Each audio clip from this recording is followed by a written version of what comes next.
Hi. So without getting into a big long story, my son-in-law lost his job in December. He supports my daughter and their 4 children, and his job went to India. And my question is there something that we have in place that could help? Do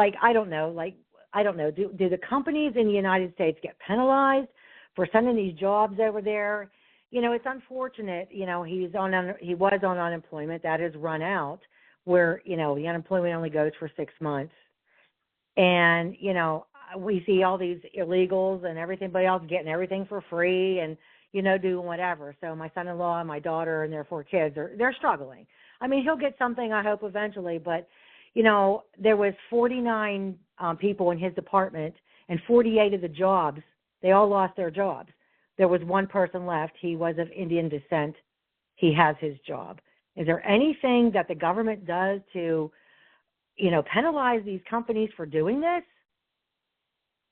Randy, it's a great question, and my heart breaks for you, your family, and I'm sure that they are struggling. That's an awful situation, and of course it seems just so disrespectful.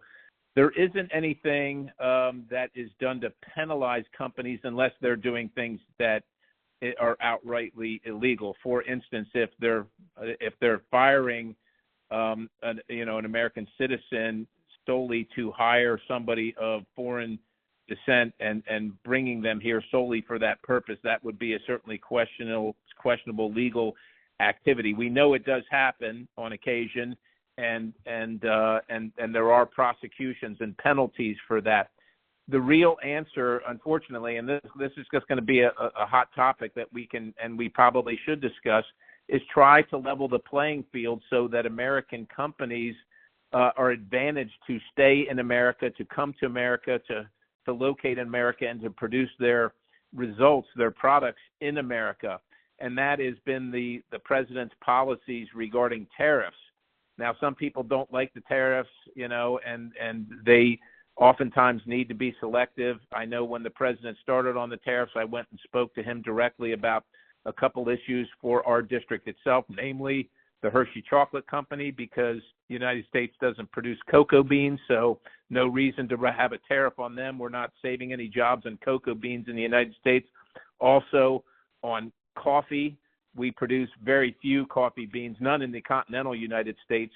And believe it or not, there's a huge supplier of coffee nationwide right in the 10th Congressional District. So we did make provisions where provisions need to be made, and we continue to do those things. But the tariffs are what level the playing field, what we have for nations.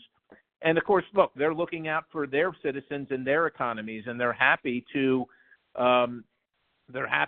they don't have environmental regulations. They don't have labor regulations. They don't have the tax structure that we have. And oftentimes they're countries that are trying to emerge. And in doing so, they're able to work very cheaply compared to their American competitors, which just puts American companies out of business. And in some cases, like the Communist Party of China, by and large, dumps their products into American and international markets, which drives their competition out, which is what they do by design, and it's very difficult to penalize them. So, look, I know this isn't the answer you want to get because I know you're looking for a very immediate solution, and I hope you can find one. The tariffs are what's leveling the playing field. The tariffs is what's bringing investment back into the United States.